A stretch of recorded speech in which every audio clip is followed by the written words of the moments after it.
Students, आज हम पढ़ेंगे कक्षा 4 हिंदी का दूसरा अध्याय। वीडियो शुरू करने से पहले आपसे छोटी सी रिक्वेस्ट है कि आप चैनल को सब्सक्राइब जरूर कर लें, वीडियो को लाइक करें, अपने दोस्तों के साथ शेयर करें। चलिए शुरू करते हैं। बुद्धिमान खरगोश।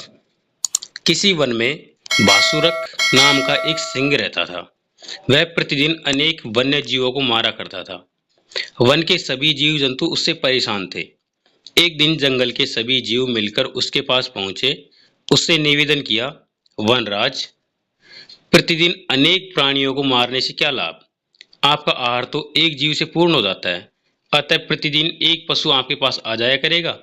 इस प्रकार बिना परिश्रम के आपका जीवन निर्वाह होता रहेगा और हम लोगों का सामूहिक विनाश भी नहीं होगा, क्योंकि प्रजा पर कृपा रखने वाला राजा निरंतर वृद्धि को प्राप्त करता है। सिंह उनकी बात मान गया।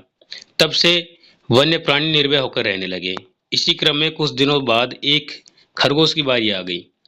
खरगोश सिंह की गुफा की ओर चल पड़ा, किंतु मृत्यु के भय से उसके पैर नहीं उठ रहे थे। मौत की घड़ियों को कुछ देर तक टालने के लिए वह जंगल में इधर उधर भटकता रहा। एक स्थान पर उसे एक कुआं दिखाई दिया। उसे देखकर उसके मन में एक विचार आया कि क्यों न भासुरक को उसके वन में दूसरे सिंह के नाम से उसकी परछाई दिखाकर इस कुएं में गिरा दिया जाए। यही उपाय सोचता सोचता वह बासुरक सिंह के पास बहुत देर बाद पहुंचा। सिंह उस समय भूख प्यास से व्याकुल होता हुआ अपने होठ चाट रहा था। उसके भोजन की घड़ियां बीत रही थी।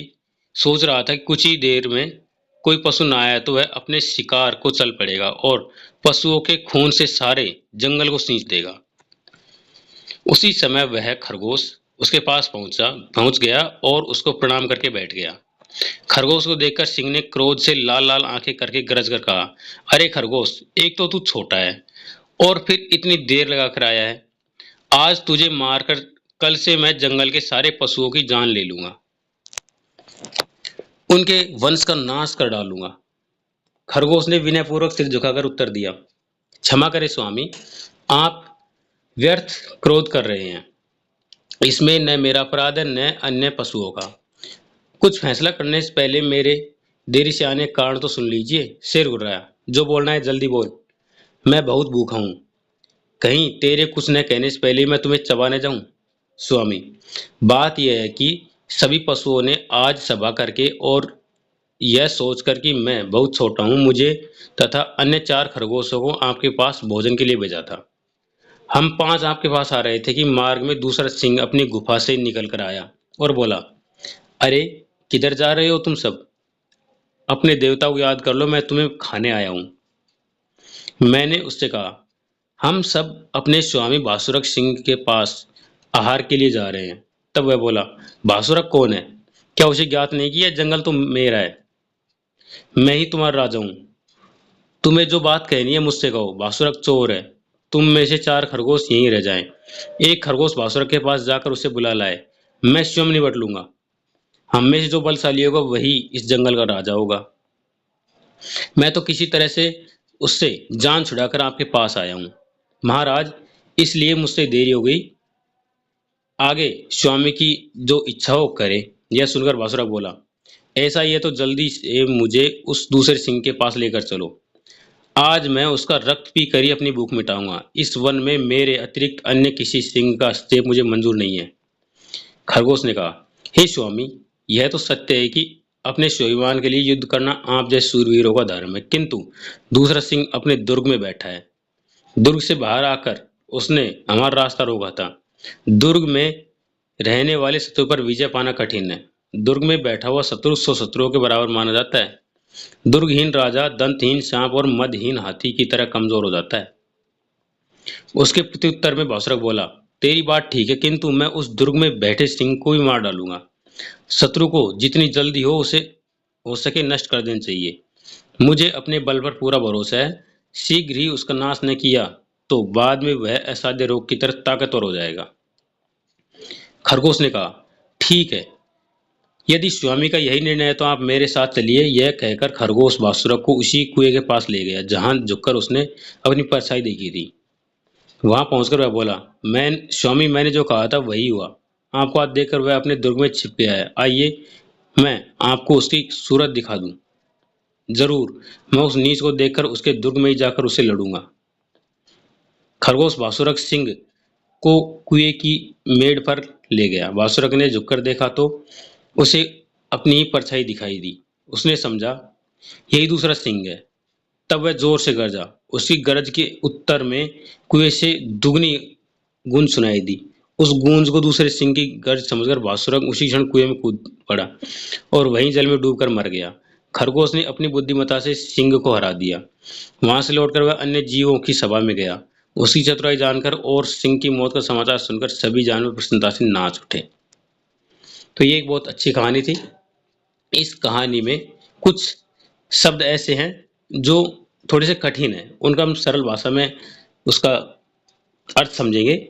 तो प्रतिदिन मतलब रोजाना, आहार मतलब भोजन, परिश्रम मतलब मेहनत, निरंतर मतलब लगातार, निर्भय मतलब बिना बहके, व्याकुल मतलब बेचैन, व्यर्थ मतलब बेकार, बलशाली का मतलब होता है ताकतवर, नष्ट मतलब बर्बाद करना, असाध्य मतलब जो साधने योग्य नहीं हो मतलब कठिन हो, जो ठीक नहीं किया जा सके।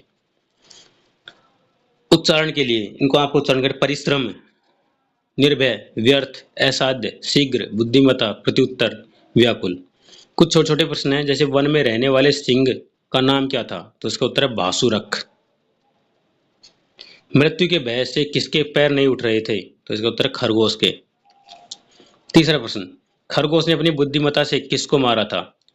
सिंह बासुरक को। सही उत्तर का क्रमाक्षर कोष्टक में लिखें। यहाँ पर 4 उत्तरों में से एक उत्तर सही होगा, वो आपको उत्तर देना है। जंगल के सभी जीव मिलकर किसके पास पहुंचे? तो इसका उत्तर है सिंह के पास। बासुरक ने कुएं में क्या देखा? तो इसका उत्तर है अपनी परछाई। अगला प्रश्न, खरगोश ने प्राणों की रक्षा के लिए क्या किया? खरगोश ने अपने प्राणों की रक्षा के लिए चालाकी से काम लिया और बासुरक सिंह को कुएं में गिराकर मार दिया। खरगोश को देर से आता देख सिंह ने क्या किया? खरगोश को देर से आता देखकर बासुरक सिंह जोर से घुर्राया और गुस्से से उसकी ओर देखा। खरगोश ने देरी से आने क्या कारण बताया? खरगोश ने देरी से आने कारण बताया कि एक तुम्हारे जैसा एक सिंह और है जो इस जंगल में आ गया है। अगला प्रश्न, खरगोश ने सिंह को कैसे मारा? अपनी चालाकी से कुएं में गिराकर खरगोश ने सिंह को मारा था। किसने, किससे, कब और कब कहा? आज तुझे मारकर कल से मैं जंगल के सारे पशुओं की जान ले लूंगा, बासुरक ने खरगोश से कहा था। बासुरक सिंह ने खरगोश से कहा था। ठीक है, यदि स्वामी का यही निर्णय है तो आप मेरे साथ चलिए, यह खरगोश ने बासुरक सिंह से कहा था। भाषा की बात। प्रतिदिन शब्द आया, पाठ में प्रतिदिन शब्द आया। यहाँ दिन शब्द में प्रति जुड़ने से प्रतिदिन बना है। प्रति शब्द जोड़कर ऐसे 5 वाक्य बनाइए। तो प्रतिदिन, आप किसी भी शब्द के पीछे प्रति जोड़ोगे तो एक नया शब्द बन जाता है। ठीक है, जैसे प्रतिवर्ष, प्रतिदिन की तरह प्रतिवर्ष। ठीक है, और इस तरह से प्रत्येक, प्रति छात्र मतलब हर स्टूडेंट के लिए होता है प्रति छात्र। तो जिसके पीछे आप, जहां पर कुछ संख्यात्मक शब्द होता है उसके पीछे आप इसको लगाकर आप सभी के लिए उस चीज को बना सकते हो।